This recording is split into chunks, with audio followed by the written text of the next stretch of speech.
Sarah McBride, and I am the president of the Rue Landau Fan Club.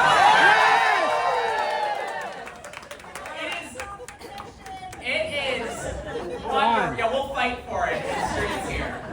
It is great to be up here with these bad girls who are leading the way in this wonderful city. It's great to be here in Philadelphia, a little-known suburb of Wilmington, Delaware, to officially kick off Pride.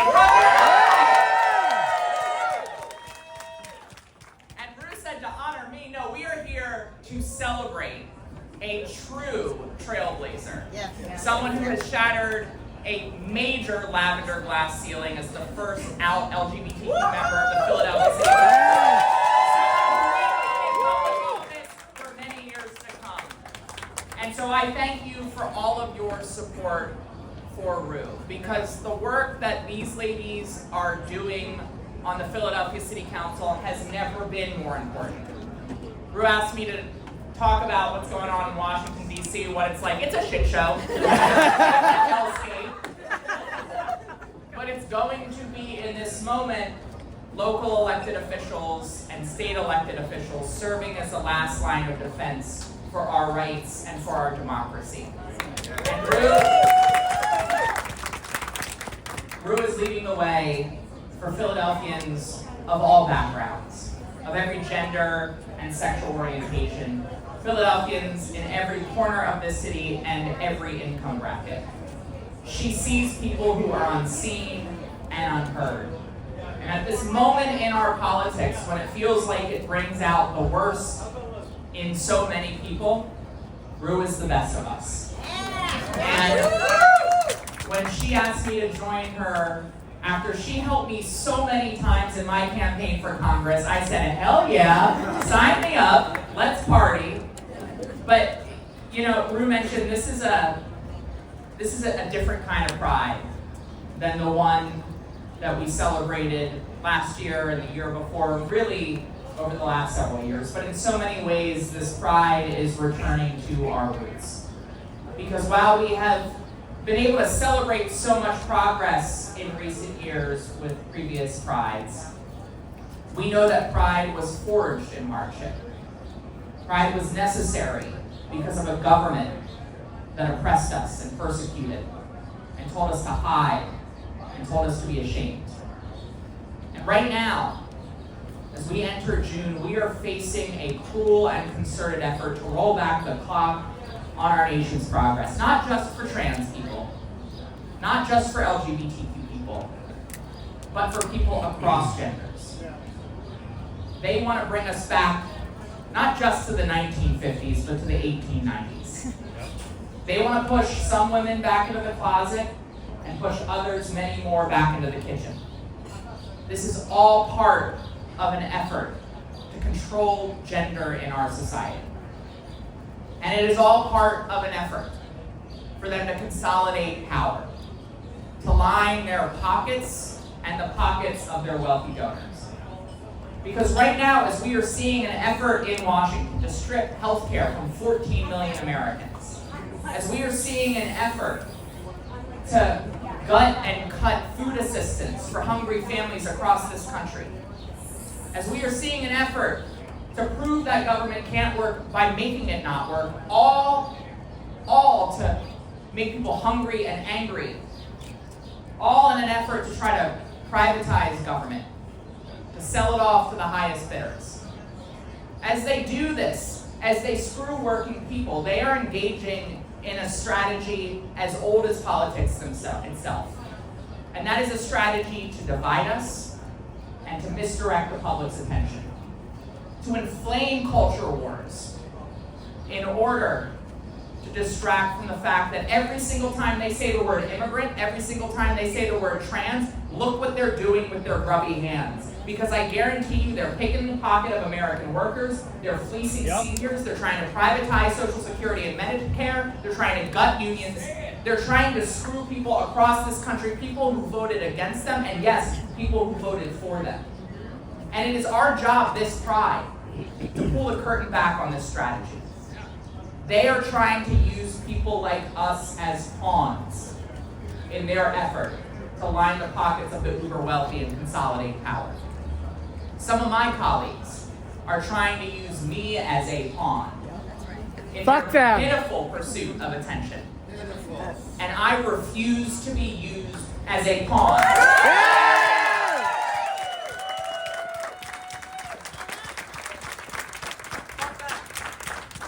These professional provocateurs who are parading as public officials, they are deeply unserious people. They are deeply unserious people. They are in pursuit of attention. In a body of 435 people, I'm going to dish a little bit. In a body of 435 people, I said I wasn't going to talk too long, but I'm in it now. In a body of 435 people, if you are not particularly a hard worker, how do you get attention? It's by employing the strategy of reality TV. You pick a fight with someone. You throw wine in their face. And you might get a little attention if you do that.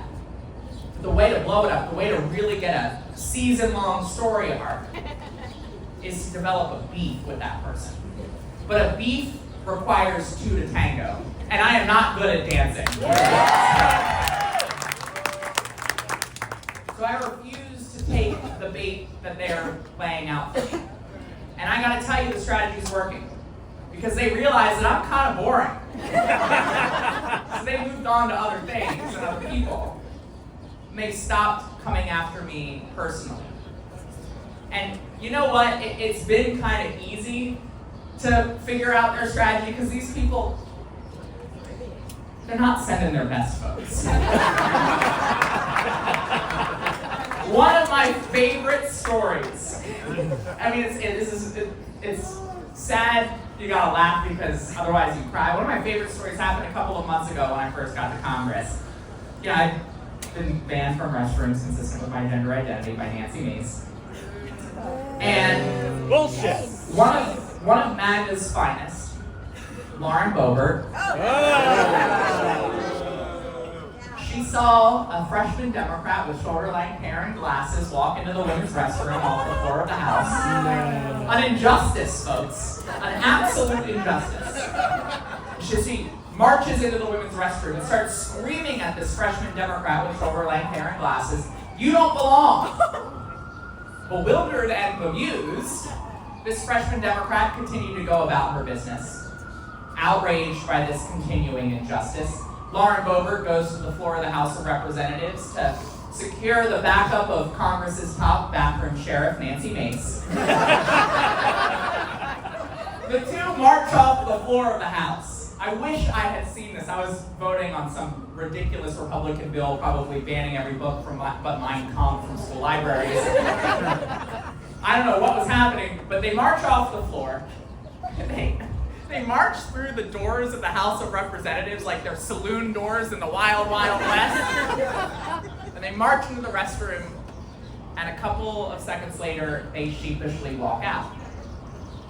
Well, clearly, these two best and brightest thought that this freshman Democrat with shoulder-length hair and glasses was me. It was not. I gotta tell you, these people are so incompetent that they cannot police the one bathroom on the floor of the House in one single transfer.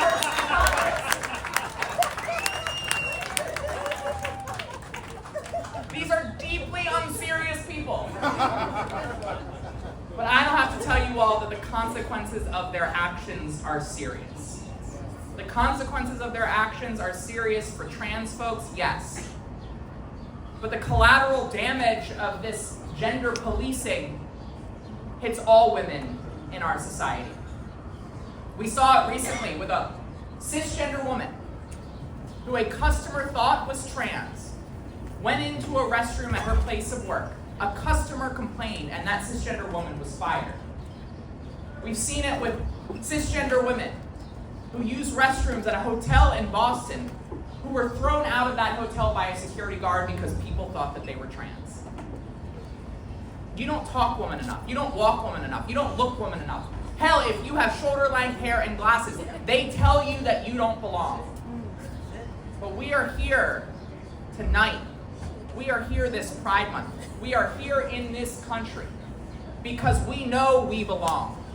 We belong in city councils. We belong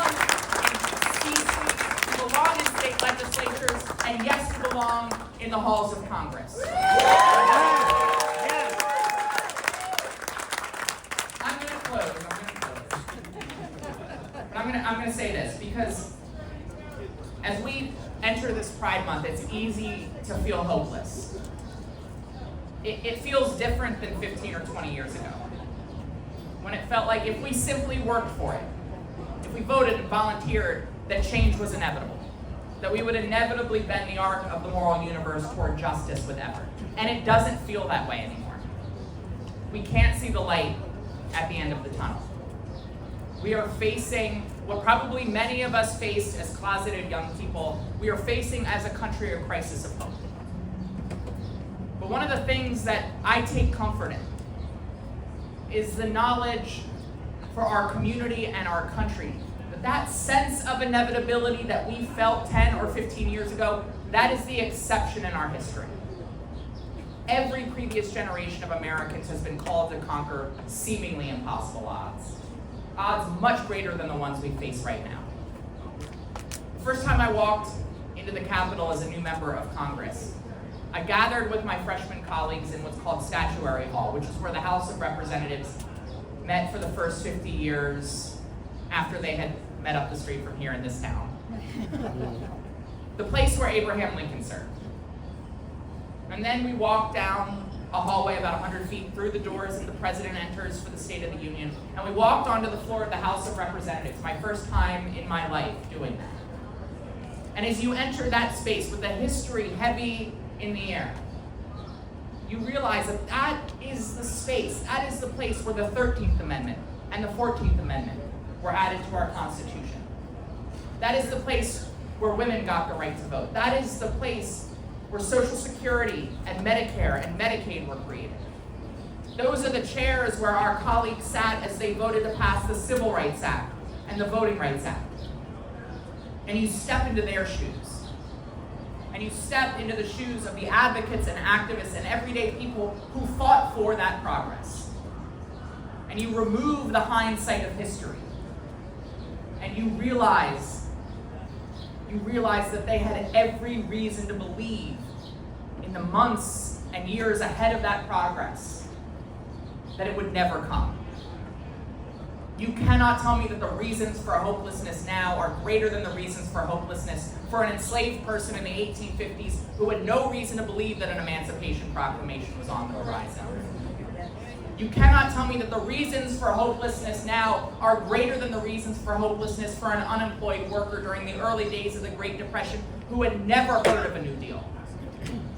You cannot tell me that the reasons for hopelessness now are greater than the reasons for hopelessness for an LGBTQ person in this city or any place in this country in the 1950s. People who never knew of an America where they could live openly and authentically as themselves without violating the law. They had every reason to give up. They couldn't see the light at the end of the tunnel. But they persevered.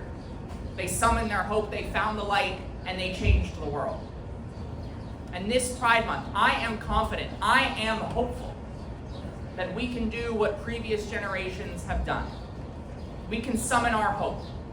We can share our stories. Through the power of our proximity, we can open hearts and change minds. We can find that light. And we can turn this moment into what a friend of mine from Florida once called a slingshot moment. Where yes, we are pulled backwards, but the tension and pressure of being pulled backwards ultimately propels us to destinations that we've not yet been. Thank you all very much.